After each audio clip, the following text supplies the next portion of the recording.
Assalamualaikum warahmatullahi wabarakatuh. Selamat pagi teman-teman semuanya. Eh, di pertemuan 3 ini teman-teman ya, kita mulai masuk ke dalam pembahasan teori akuntansi teman-teman ya. Jadi kemarin kita sudah belajar apa itu teori, bagaimana teori terbentuk, macam-macamnya, klasifikasinya ya. Nah sekarang kita masuk lebih khusus lagi yaitu terkait dengan mata kuliah ini yaitu teori akuntansi. Bagaimana sih teori akuntansi ini terbentuk dan hubungannya dengan prakteknya seperti apa gitu ya. Oke, kita refresh dulu teman-teman ya terkait dengan pengertian akuntansi itu sendiri yang pertama ya. Jadi di sini ada menurut AIPA ya, kemudian ada juga yang nanti menurut AAA dan kemudian APBS ya. Kita refresh dulu ya, mungkin teman-teman ada yang lupa.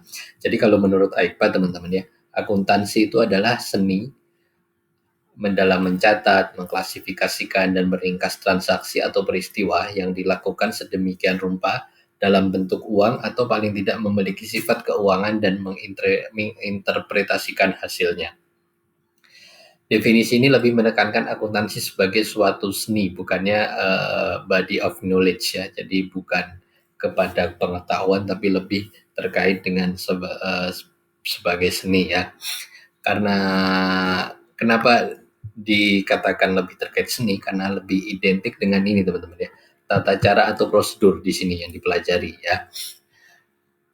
Jadi kalau knowledge atau pengetahuan maka itu adalah biasanya rumusan-rumusan. Tapi kalau akuntansi ini lebih kepada tata cara atau prosedur. Prosedur dalam melakukan pencatatan, dalam melakukan pengklasifikasian, kemudian interpretasinya atau disclosure atau penjelasannya seperti itu teman-teman. Itu menurut AIPA ya. Jadi akuntansi adalah seni untuk mencatat, mengklasifikasikan dan meringkas transaksi. Oke, nah kemudian kalau menurut American Accounting Association, akuntansi adalah proses mengidentifikasi, mengukur, dan mengkomunikasikan informasi untuk membantu pemakai dalam membuat keputusan atau pertimbangan yang benar ya.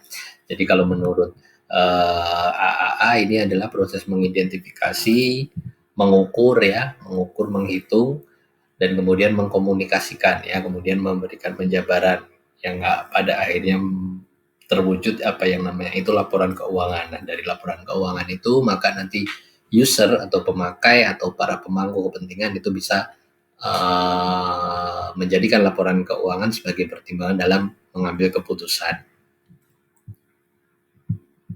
Kemudian kalau yang terakhir menurut Accounting Principle Board Statement ya, APBS, akuntansi adalah kegiatan jasa yang fungsinya adalah memberikan informasi kuantitatif, terutama yang bersifat keuangan tentang suatu entitas ekonomi yang diharapkan bermanfaat bagi pengambilan keputusan. Ya, itu dari APBS. Dari ketiga definisi di atas dapat dilihat bahwa akuntansi pada dasarnya dirancang untuk memenuhi praktek. Artinya teori akuntansi memiliki hubungan yang bersifat definitif dengan praktek akuntansi. Nah, di sini teman-teman ya, setelah kita mengingat kembali atau merefresh pengertian akuntansi itu dari 3 lembaga itu, maka antara teori dan praktek akuntansi itu sangat berhubungan teman-teman. Dalam artian seperti ini. Nanti kita akan bahas di belakang ya, tapi ini saya beri contohnya dulu. Kalau misalnya di ilmu lain gitu ya, misalnya ilmu fisika gitu, ilmu gravitasi seperti itu misalnya. Nah, itu kan teorinya ada di depan teman-teman ya. Maksudnya bahwa segala benda akan jatuh ke bawah. Nah, semuanya prakteknya akan mengikuti hal itu. Gitu ya. Jadi praktek akan mengikuti teori. Itu kalau dalam bidang lain. Nah, kalau dalam bidang akuntansi ini teman-teman, itu teorinya bisa berubah ya, sesuai dengan prakteknya yang akan terjadi di lapangan teman-teman ya. Sesuai dengan praktek yang akan terjadi di lapangan gitu. Nah itu sehingga antara teori dan praktek ini pasti akan sejalan karena teori di sini bisa diubah, bisa berubah-ubah sesuai dengan prakteknya, sesuai dengan kondisi yang ada. Nanti kita akan bahas di belakangnya. Oke itu dulu ya. Jadi teori dan praktek sifatnya definitif atau pasti akan sama gitu. Oke, kemudian nah ini kita masuk ke dalam pengertian teori akuntansi. Kalau tadi adalah pengertian akuntansinya, sekarang teori akuntansi. Menurut Hendriksen ya, teori akuntansi adalah sebuah penalaran logis dalam bentuk seperangkat prinsip-prinsip yang luas yang bersifat hipotesis, konseptual, dan pragmatis yang membentuk kerangka referensi umum untuk mengevaluasi praktek akuntansi dan memberikan pedoman dalam mengembangkan praktek dan prosedur akuntansi yang baru. Ini poinnya di sini teman-teman ya. Jadi menurut Hendriksen ini teori akuntansi adalah seperangkat prinsip yang memberikan pedoman dalam mengembangkan praktek dan prosedur akuntansi yang baru itu. Jadi dia menganggap teori akuntansi ini adalah kumpulan dari prinsip-prinsip ini. Nah, dari prinsip-prinsip ini nantilah prakteknya itu akan dibuat. Jadi prinsip-prinsip ini biasanya adalah general ya, cuma mengikat gitu ya. Nanti dalam prakteknya bisa berbeda-beda gitu ya. Nah, ini sekali lagi yang tidak lepas dari praktek akuntansi karena tujuan utamanya adalah menjelaskan praktek akuntansi yang berjalan dan memberikan dasar bagi pengembangan praktek tersebut ya. Jadi tetap yang paling utama di dalam teori akuntansi ini adalah bahwa dia akan selalu sejalan dengan prakteknya karena teorinya itu adalah menjelaskan prakteknya ya. Nah, hubungan teori akuntansi dan praktek akuntansi dapat dilihat dalam gambar di bawah ini teman-teman ya. Jadi teori akuntansi perimbangan nilai ya. Jadi dasarnya adalah pertimbangan nilai ya. Ini adalah pertimbangan nilai. Nilai apa nanti kita akan bahas di belakang ya. Kemudian teori akuntansi akan menghasilkan kebijakan akuntansi. Kebijakan akuntansi akan digunakan dalam praktek akuntansi dan ini adalah menghasilkan laporan yang akan dipakai oleh para pemangku kepentingan. Oke, nah ini teman-teman ya. Dalam akuntansi praktek tersebut dapat diubah untuk mengakomodasi teori ya. Berlawanan dengan bahasa, meteorologi atau kimia, akuntan dapat mengubah praktek relatif menjadi lebih mudah. Ya, jadi untuk mengubah praktek ini lebih mudah gitu. Misalnya tadi ya gravitasi itu prakteknya kan benda jatuh ke bawah, tapi kan sangat tidak mungkin kalau kita mengubah benda untuk jatuhnya ke atas gitu. Tapi kalau dalam akuntansi itu mudah ya. Mengubah praktek relatif lebih mudah. Oleh karena itu masalah yang dihadapi akuntan adalah mengetahui bagaimana praktek akuntansi yang seharusnya dikembangkan di masa datang. Sanksi yang berkaitan dengan implementasi kebijakan akuntansi menjadi sangat penting dalam memahami bidang akuntansi karena praktek memungkinkan untuk diubah agar sesuai dengan teori. Sebaik apapun teori yang dihasilkan, jika teori tersebut tidak sesuai dengan fenomena atau tidak sesuai dengan praktek, maka teori tersebut akan diganti oleh teori lain yang lebih cocok dengan fenomena atau prakteknya.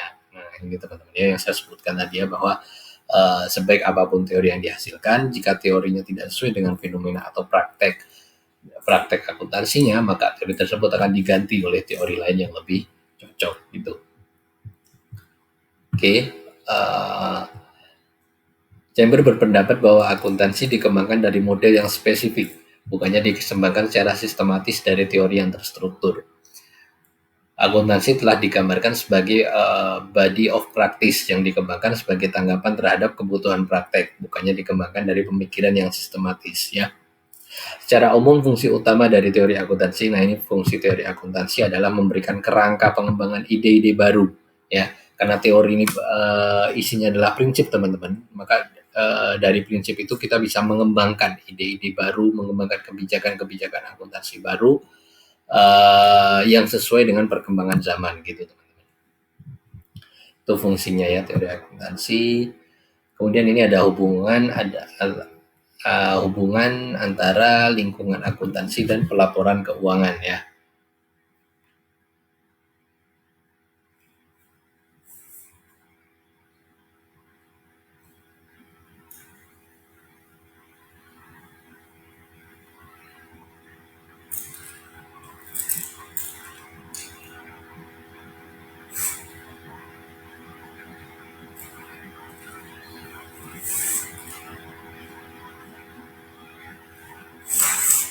Oke, di sini teman-teman ya bisa lihat ya bahwa di sini ada lingkungan akuntansi dan pelaporan ya. Jadi ini adalah lingkungan akuntansinya, kemudian ini turun ke struktur organisasi di perusahaannya seperti apa, tujuan pelaporan keuangannya apa saja ya, yaitu adalah kualitas informasi.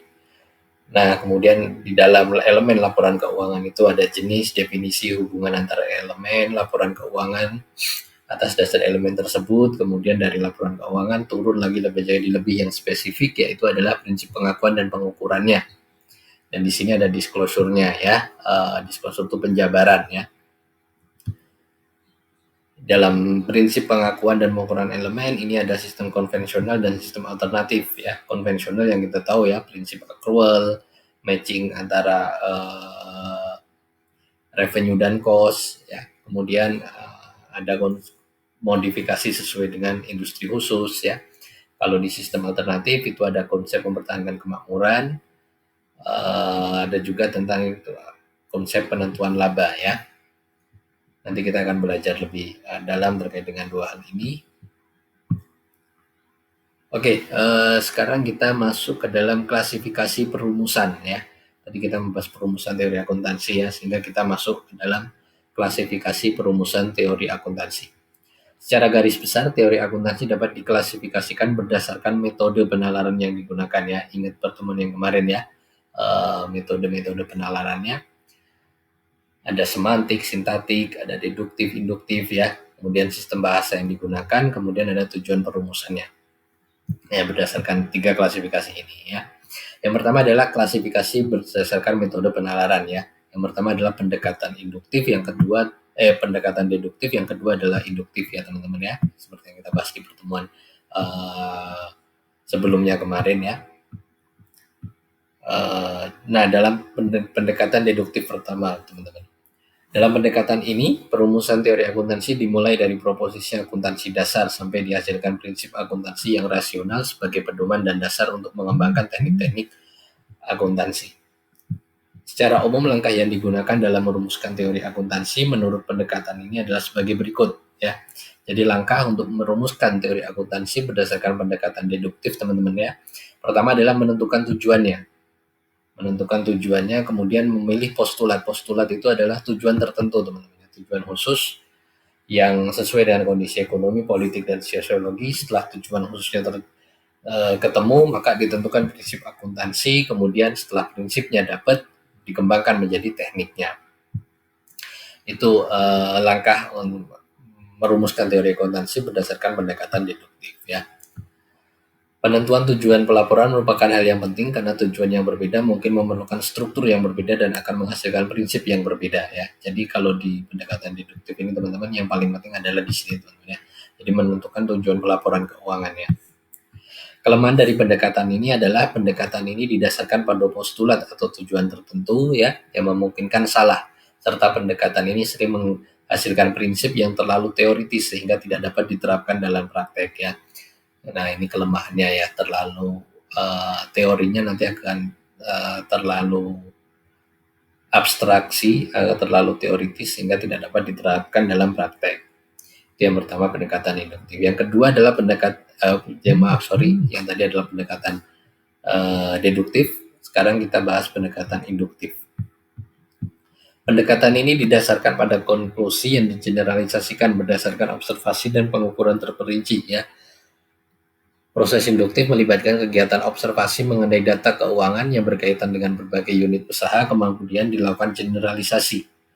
Langkah umum dalam merumuskan teori akuntansi berdasarkan pendekatan induktif ini adalah mencatat semua observasi. Jadi dari data-data semuanya dikumpulkan, observasi dilakukan ya, kemudian dianalisa dan diklasifikasikan hasil observasinya, hasil datanya, sehingga dapat dirumuskan berbagai kesamaan dan ketidaksamaannya. Kemudian hasil analisa dan klasifikasi itu kemudian digeneralisasi atau dibuat secara umum ya. Kemudian yang terakhir adalah pengujian terhadap prinsip-prinsip umum tersebut ya. Keuntungan dari pendekatan ini adalah bahwa pendekatan ini didasarkan pada kebebasan ya, di mana perumusan teori akuntansi tidak dibatasi oleh struktur atau model yang telah diyakini sebelumnya ya. Jadi tidak dibatasi oleh struktur teman-teman, karena awalnya adalah data ya basisnya ya, bukan tujuannya seperti deduktif tadi. Kelemahan dari pendekatan ini adalah seringkali observer dipengaruhi oleh ide-ide yang tidak disadari tentang jenis hubungan yang diamati dan jenis data yang diamati ya. Kelemahannya adalah jenis data ini teman-teman. Datanya ini kan sangat bisa bermacam-macam sehingga memunculkan ide-ide yang sangat bermacam-macam sehingga akan sulit dalam melakukan generalisasinya teman-teman ya. Apalagi kalau sudah berbeda industri, maka itu data keuangan perusahaannya pasti juga akan beda teman-teman. Sehingga hampir akan ada poin di mana tidak bisa digeneralisasi gitu. Oke, itu pendekatan deduktif, pendekatan induktif. Nah, ini pendekatan etika. Pendekatan ini didasarkan pada konsep kebenaran, keadilan, dan kewajaran. Di dalam akuntansi, pertimbangan etika menjadi sangat penting. Hal ini disebabkan oleh perubahan kondisi lingkungan yang terjadi karena memenuhi tujuan kelompok tertentu. Kelemahan dari pendekatan ini adalah tidak mampu menjadikan standar ya, tidak mampu menghasilkan standar yang dapat dijadikan pedoman dan diterapkan dalam praktek ya. Karena etika ini sangat tergantung dengan kondisi sosial masyarakat yang ada teman-teman ya. Jadi tidak bisa dilakukan standarisasi ya. Itu kemudian pendekatan sosiologi. Pendekatan ini menekankan pada pengaruh sosial yang timbul dari teknik akuntansi terhadap kesejahteraan sosial di lingkungan tempat akuntansi dioperasikan. Pendekatan ini dikembangkan untuk mendorong perusahaan agar mempertanggungjawabkan kegiatan usahanya pada lingkungan sosial melalui pengukuran, internalisasi, dan pengungkapan dampak sosial dari kegiatan perusahaan dalam laporan keuangan ya. Jadi kalau pendekatan ini lebih mengarah pada lingkungan sosialnya seperti apa gitu ya. Nanti akan mempengaruhi nggak teknik akuntansi yang digunakan gitu. Kemudian pendekatan terakhir adalah pendekatan ekonomi. Pendekatan ini menekankan pada pengendalian terhadap perilaku indikator makroekonomi sebagai adopsi teknik akuntansi. Kriteria yang digunakan dalam pendekatan ini adalah kebijakan atau teknik akuntansi harus dapat merefleksikan realitas ekonomi. Pemilihan teknik akuntansi tergantung pada konsekuensi ekonomi yang timbul pada penerapan teknik tersebut. Jadi kalau pendekatan ekonomi teman-teman ya, ini lebih teori yang muncul ya, itu harus bisa menjelaskan indikator makroekonomi teman-teman ya. Jadi praktek, teknik, kebijakan akuntansinya harus mampu mencerminkan makroekonominya. Salah satu yang paling terkenal ya dari pendekatan ini adalah fair value teman-teman ya. Jadi nilai wajar ya, nilai wajar. Jadi kalau dulu belum ada prinsip nilai wajar teman-teman ya, itu masih menggunakan angka historis yang artinya kalau kita beli tanah pada setahun misalnya 50 tahun yang lalu kita beli 100.000. Nah, sebelum adanya konsep fair value maka nilai di dalam laporan keuangan kita nilai tanahnya itu terus teman-teman ya, sampai sekarang sampai 50 tahun yang akan datang terus akan 100.000 gitu. Padahal nilai pasar, nilai tanah yang sebelumnya di wilayah itu misalnya itu sudah jutaan ya gitu ya, jangan meningkat terus. Nah, itu yang mau ditangkap oleh indikator makroekonominya. Jadi akuntansi harus mampu mencerminkan kenaikan itu, maka muncullah yang namanya konsep fair value itu teman-teman ya. Konsep nilai wajar, berapa sih sebenarnya nilai harga tanah ini saat ini misalnya. Itu salah satu yang terkenal dari pendekatan ekonomi gitu. Oke, kemudian pendekatan eklektik ini menggabungkan beberapa pendekatan ya yang digunakan untuk memenuhi tujuan pemakai atau stakeholdernya. Oke, itu tadi menurut metode penalarannya. Sekarang kita masuk ke menurut bahasa ya. Kemarin masih ingat ya, ada sintaktik, semantik, dan pragmatis. Oke, pendekatan teori sintaktik.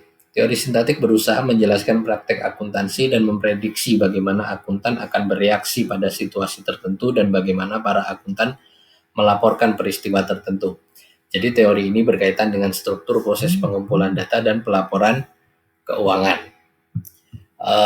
Teori sintaktik kemarin kan mereka menjelaskan hubungan antara dua hal teman-teman ya. Jadi kalau berdasarkan pendekatan teori sintaktik maka teori ini berusaha untuk menjelaskan satu praktek akuntansi dan kemudian memprediksi bagaimana jika para akuntan berada pada kondisi seperti ini mereka akan bereaksi seperti apa gitu ya, karena hanya menggunakan dua hal gitu ya, seperti yang kemarin itu kan kita bahas bahwa jika X adalah neutron kemudian semua neutron semua elektron ya kalau nggak salah itu memiliki apa, X bukan elektron, maka X artinya tidak memiliki. Itu sebenarnya silogisme kemarin teman-teman.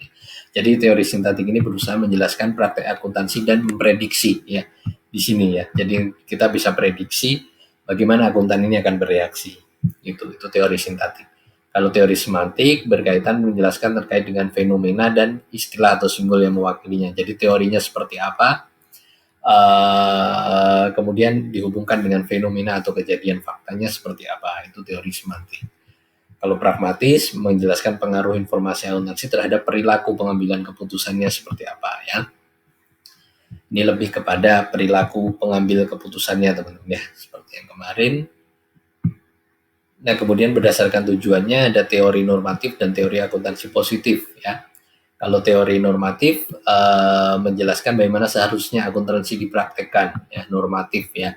Bagaimana sih yang benar gitu ya. Nah, kemudian kalau teori akuntansi positif ini bermaksud untuk menjelaskan dan memprediksi konsekuensi yang terjadi jika manajer menentukan pilihan tertentu ya.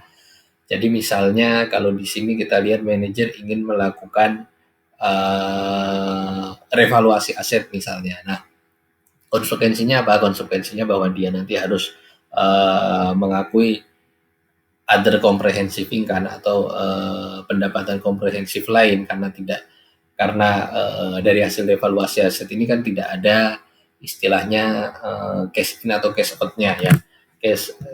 Cash flow-nya tidak ada sehingga harus muncul di OCI. Nah, jika sudah muncul di OCI maka bottom line-nya memang akan besar tetapi tidak akan terwujud di dalam cash flow-nya gitu.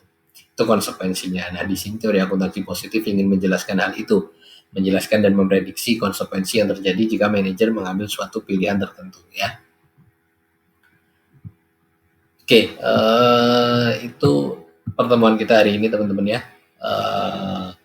Coba teman-teman baca ulang, pahami lagi ya. Nanti kalau tidak ada, kalau masih ada yang belum paham, seperti biasa bisa ditanyakan lewat WA Group ya.